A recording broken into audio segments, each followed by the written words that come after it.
Hello students, आज मैं आपको जीवन बीमा, अग्नि बीमा और सामुद्रिक बीमा में अंतर बताऊंगी। अंतर का आधार का पहला पॉइंट है विषय वस्तु। जीवन बीमा में बीमा की विषय वस्तु मनुष्य का जीवन होता है। अग्नि बीमा में विषय वस्तु भौतिक संपत्ति होती है, यानी भौतिक संपत्ति होती है ना, उसको विषय वस्तु माना गया है। ठीक है। तीसरा है सामुद्रिक बीमा की विषय वस्तु जहाज, माल या भाड़ा। तीन चीज़ें होती है। जहाज का बीमा भी होता है और जहाज में रखे गए माल का भी होता है, और जो किराया चुकाया था ना, भाड़ा, उसका भी बीमा होता है। ठीक है। दूसरा है तत्व। जीवन बीमा में सुरक्षा एवं निवेश दोनों तत्व होते हैं। मैंने आपको बताया था जीवन बीमा में सुरक्षा तो है ही है, यानी कि मृत्यु के बाद परिवार को सुरक्षा तो मिलती है, लेकिन अगर वो जीवित रहता है तो इसके लिए एक प्रकार का इन्वेस्टमेंट भी है ना, जो प्रीमियम जमा कराता ना। क्योंकि जीवन बीमा में क्या होता है, चाहे उसकी मृत्यु हो या नहीं हो, पैसा निश्चित मिलता ही है, तो एक प्रकार का इन्वेस्टमेंट है। अग्नि बीमा में सुरक्षा तत्व होता है, इन्वेस्टमेंट नहीं होता, क्योंकि अग्नि बीमा अगर हमने कराया है, अगर नुकसान होता है तो ही पैसा मिलता है, अन्यथा कुछ भी नहीं मिलता है। और सामुद्रिक बीमा में भी केवल सुरक्षा का तत्व ही होता है, यानी कि कोई नुकसान होता है तो ही मिलता है, अन्यथा कुछ भी नहीं मिलता है। तीसरा बीमा योग्य हित है। बीमा योग्य हित के बारे में मैंने आपको बताया था कि जीवन बीमा में बीमा योग्य हित बीमा कराते समय होना आवश्यक है, परंतु दावे की राशि देय होते समय होना आवश्यक नहीं है। यानी जब हम बीमा कराते हैं तो बीमा योग्य हित होना आवश्यक होता है। बाद में हो भी सकता है और नहीं भी हो सकता है। इसके बारे में मैंने बताया था आपको। हो कैसे सकता है, अगर वो जीवित रहता है तो उसका हित है, अगर वो जीवित नहीं रहता तो उसका हित नहीं होता है, परिवार को मिलता है पैसा। ठीक है। तो बाद में हो भी सकता है और नहीं भी हो सकता है। दूसरा, अग्नि बीमा में बीमा योग्य हित बीमा करवाते समय भी होना चाहिए और हानि के समय भी होना चाहिए। ये भी मैंने आपको पहले बताया था कि जब हम बीमा करवाते हैं किसी संपत्ति का तो उसमें हमारा हित होता है, स्वार्थ होता है, तो कराते समय भी होना चाहिए। और जब नुकसान हो जाता है तब भी वो संपत्ति हमारी ही होनी चाहिए, यानी कि अगर हमने उस संपत्ति को किसी और को बेच दी उससे पहले और नुकसान हो गया तो हमको पैसा नहीं मिलता है, यानी कि उस समय भी हमारा हित होना आवश्यक है। और सामुद्रिक बीमा में भी ऐसा ही होता है कि जब बीमा कराते हैं ना, तब तो हो या नहीं हो ज़रूरी नहीं है ना, आवश्यक नहीं, हो भी सकता है नहीं भी हो सकता है, लेकिन जब क्षतिपूर्ति मिलती है ना, नुकसान हो जाता है, तब बीमा योग्य हित होना आवश्यक है। ठीक है। नेक्स्ट है अवधि। जीवन बीमा पॉलिसी 1 वर्ष से अधिक वर्ष के लिए ली जाती है और इसकी अवधि जनरली जो है 5 वर्ष से 10 वर्ष या पूरे जीवन के लिए भी हो सकती है, यानी कि इसकी अवधि जो होती है बहुत लंबी होती है। 5 साल, 10 साल, 15, 20, 30 साल तक भी हो सकती है। ठीक है ना। और लाइफ टाइम भी हो सकती है ना, जब तक आजीवन बीमा पत्र होता है। नेक्स्ट है अग्नि बीमा की पॉलिसी 1 वर्ष से अधिक के लिए नहीं होती, इसकी 1 वर्ष की ही होती है अग्नि बीमा की। और सामुद्रिक बीमा में जो अवधि होती है ना, या तो एक निश्चित यात्रा की हो सकती है या निश्चित समय के लिए हो सकती है, या दोनों भी हो सकती है, यात्रा अवधि दोनों भी हो सकती है। लेकिन जीवन बीमा की तुलना में जो अवधि इसकी भी कमी होती है, क्योंकि यात्रा होती है तो यात्रा का भी एक समय निश्चित होता है ना, और अवधि भी निश्चित ही होती है। ठीक है ना। तो इसकी यात्रा के अकॉर्डिंग भी हो सकती है और अवधि भी हो सकती है निश्चित। नेक्स्ट है क्षतिपूर्ति। जीवन बीमा में क्षतिपूर्ति का सिद्धांत लागू नहीं होता है, यानी कि भुगतान तो निश्चित मिलता ही है, चाहे मृत्यु हो जाए तो परिवार को मिल जाएगा या नॉमिनी को मिल जाएगा। मृत्यु नहीं होती है तो उसको स्वयं को पैसा पूरा मिल जाएगा, लेकिन पैसा मिलना वापस निश्चित होता है। ठीक है ना। तो इस पर क्षतिपूर्ति का सिद्धांत लागू नहीं होता है। अग्नि बीमा में जो है क्षतिपूर्ति का सिद्धांत लागू होता है। अगर कोई क्षति होती है, नुकसान होता है तो ही पैसा मिलता है, अन्यथा कुछ भी नहीं मिलता है। ठीक है। और इसी प्रकार से सामुद्रिक बीमा में भी क्या होता है, जहाज का, माल का या भाड़े का अगर नुकसान होता है तो ही क्षतिपूर्ति की जाती है, वरना कुछ भी नहीं मिलता है। इसलिए इसमें भी क्षतिपूर्ति का सिद्धांत लागू होता है, यानी कि अग्नि बीमा और समुद्री बीमा दोनों में ही क्षति होती है तो ही पैसा मिलता है, अन्यथा कुछ भी नहीं मिलता है। इसलिए दोनों में क्षतिपूर्ति का सिद्धांत लागू होता है और जीवन बीमा में ये सिद्धांत लागू नहीं होता है। नेक्स्ट है हानि का मापन। इसमें हानि मापी नहीं जा सकती क्योंकि जीवन का कोई मूल्य नहीं होता, इसलिए हानि को माप नहीं सकते कि कितना नुकसान हुआ। किसी व्यक्ति की अगर मृत्यु हो गई तो नुकसान माप सकते हैं क्या? हानि को मापा नहीं जा सकता है ना। और इसमें हानि को माप सकते हैं और समुद्री बीमा में भी हानि को माप सकते हैं कि कितना नुकसान हुआ है। नेक्स्ट है समर्पण मूल्य अथवा चुकता मूल्य। जीवन बीमा पॉलिसी का समर्पण मूल्य या चुकता मूल्य होता है ना, पैसा मिलता ही है इसमें निश्चित, है ना। और अग्नि बीमा में समर्पण मूल्य वापस शून्य होता है, कुछ भी नहीं होता है, ठीक है ना।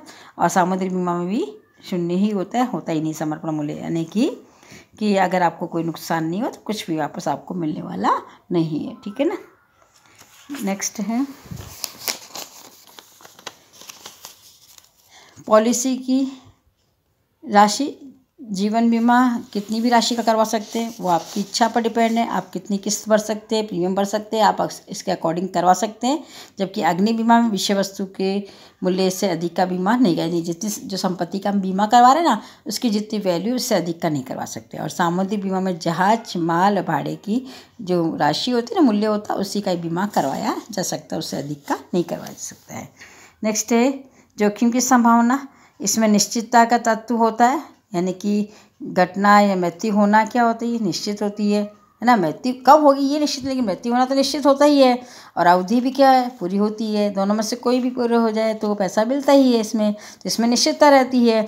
जबकि इसमें घटना का घटित होना अग्नि बीमा में आवश्यक नहीं है, यानी कि अग्नि बीमा कराए तो आग लगे, जरूरी तो नहीं आग लगे, नहीं भी लगे तो इसमें अनिश्चितता का घटक होता है। और इसी प्रकार से समुद्री बीमा में भी अनिश्चितता ही होती है, क्योंकि जो घटना है समुद्र में, अगर जहाज जा रहा है, माल है, उसमें घटना का घटित होना आवश्यक नहीं है, निश्चितता नहीं होती है, ठीक है।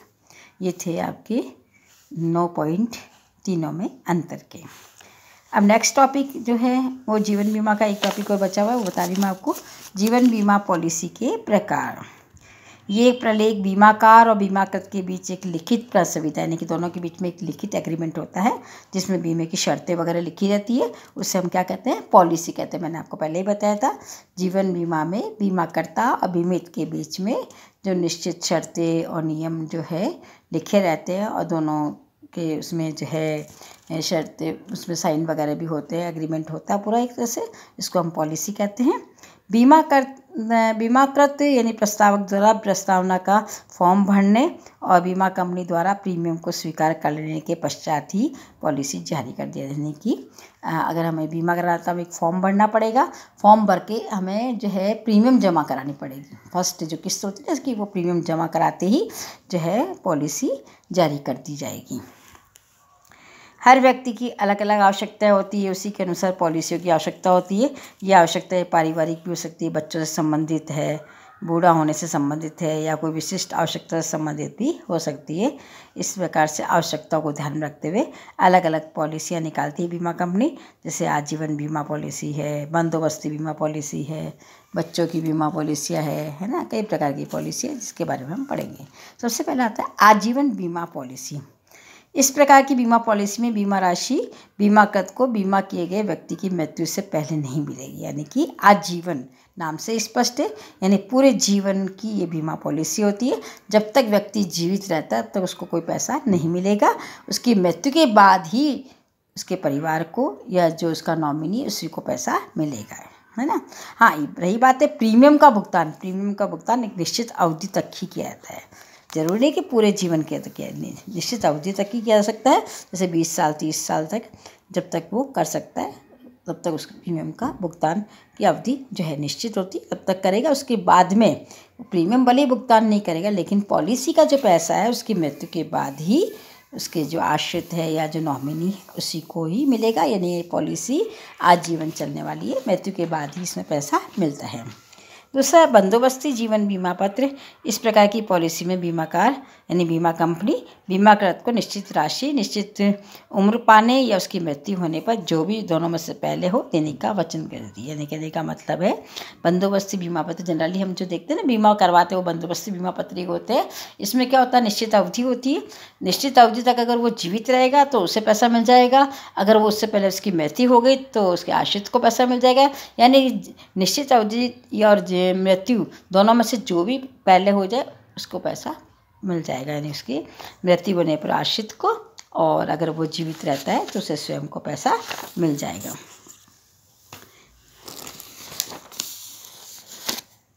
इस प्रकार से ये जो है ये बंदोबस्त बीमा पत्र है, यानी कि कहने का मतलब है ये निश्चित समय के लिए होता है। ये 10 साल, 15 साल, 20 साल, जो भी निश्चित 5 साल, जो भी हम लेना चाहे पॉलिसी उसके अकॉर्डिंग हमको मिल जाती है। पॉलिसी हम ले लेते और अगर उस समय तक जीवित रहता है तो हमें पैसा मिल जाएगा, अन्यथा आश्रित को या नॉमिनी उसको पैसा मिल जाएगा। उसे कहते हैं बंदोबस्ती बीमा पत्र। नेक्स्ट है संयुक्त बीमा पॉलिसी। ये पॉलिसी 2 या 2 से अधिक व्यक्तियों के द्वारा ली जाती है। प्रीमियम का भुगतान वे सब मिलकर भी कर सकते हैं या उनमें से कोई एक भी कर सकता है ना, जो किस्तों में भी कर सकता है और एक मुश्त भी पैसा दे सकता है। बीमित राशि या पॉलिसी में लिखित राशि का भुगतान उनमें से किसी एक की मृत्यु हो जाने पर बचे हुए व्यक्ति या व्यक्तियों को कर दिया जाता है। कहने का मतलब है अगर मान लीजिए 2 पति पत्नी ने मिलकर अगर पॉलिसी ली है तो दोनों में से अगर एक की मृत्यु हो जाएगी ना तो दूसरे को पैसा मिल जाएगा। या फर्म के जो साझेदारों ने ली है, पार्टनर ने ली है, तो उसमें भी ये नियम लागू होगा कि अगर एक पार्टनर की मृत्यु हो गई तो जो जीवित है उसको पैसा मिल जाएगा। तो ये कहलाती है संयुक्त बीमा पॉलिसी। इसमें भुगतान सभी भी कर सकते हैं या कोई एक भी कर सकता है, एक मुश्त भी कर सकता है, एक किस्तों में भी कर सकता है। जो भी नियम है उसके अकॉर्डिंग उसको उसका पॉलिसी का जो भी प्रीमियम है उसका भुगतान किया जाता है। नेक्स्ट है वार्षिक वृत्ति पॉलिसी।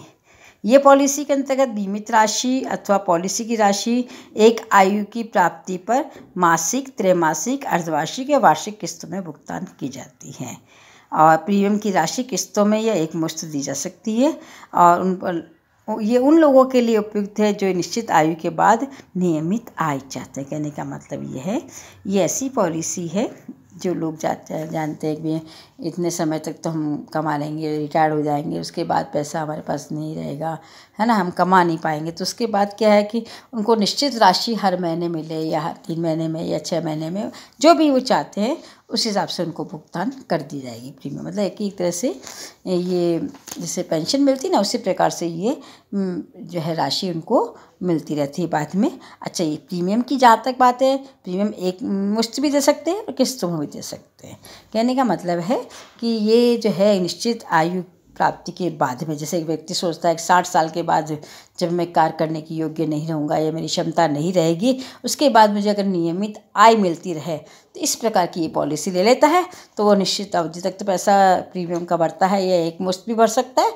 लेकिन बाद में जब 60 वर्ष का हो जाएगा उसके बाद में उसको चाहे वो तो मासिक भी ले सकता है, त्रैमासिक या 6 माही वार्षिक, जैसा भी वो चाहता है उस हिसाब से जो है उसको पैसा वापस मिलता रहेगा। ठीक है ना, तो उसकी आय बनी रहेगी। नेक्स्ट है बच्चों की बंदोबस्त बीमा पॉलिसी। इस पॉलिसी के लोग अपने बच्चों की पढ़ाई के लिए या शादी के खर्चों के लिए लेते हैं। अनुबंध के अनुसार बीमाकार जो है एक निर्धारित आयु पर एक निश्चित राशि का भुगतान करता है। जैसे बच्चे होते हैं, छोटे बच्चे, जैसे मान लीजिए 2 साल 4 साल का बच्चा है या 5 साल का बच्चा है, उसकी पॉलिसी ले ली कि 21 वर्ष के बाद में उसकी शादी करनी है या जो भी है, या उच्च शिक्षा के लिए खर्चा चाहिए, तो निश्चित आयु जैसे मान लो 18 साल पर चाहिए पैसा या 21 साल पर चाहिए तो वो एक पॉलिसी ले लेता है। निश्चित आयु होती है बच्चे की, उसके बाद में एक मुश्त राशि उसको मिल जाती है। तो इससे क्या होता है कि उसको जो बड़ी राशि का प्रबंध करने की अलग से ज़रूरत नहीं पड़ती है। इस पॉलिसी के द्वारा एक निश्चित धनराशि उसको जब चाहिए उस समय मिल जाती है। हाई एजुकेशन के लिए मिल सकती है, शादी के लिए भी मिल सकती है। तो इस प्रकार पेरेंट्स जो है अपने बच्चों के लिए इस प्रकार की पॉलिसी लेते हैं। अनुबंध के अनुसार बीमा जो है एक निर्धारित आयु पर निश्चित राशि का भुगतान करता है। प्रीमियम की राशि अनुबंध करने वाले व्यक्ति द्वारा दी जाती है, यानी प्रीमियम कौन भरेगा? उसके पेरेंट्स, बच्चों के, है ना।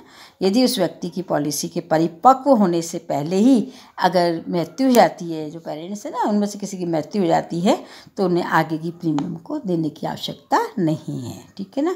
जब बच्चे की उम्र जितना 18-21 साल जो भी जितने वर्ष के लिए लिया गया है तो उस आयु होने पर एक निश्चित धनराशि उसको प्राप्त हो जाएगी। इस प्रकार से बच्चों के भी बंदोबस्ती बीमा पॉलिसी आती है जो शादी के लिए, पढ़ाई के लिए, है ना, उच्च शिक्षा के लिए जो है पढ़ाई व्यवस्था करने के लिए पैसे की व्यवस्था हो जाती है।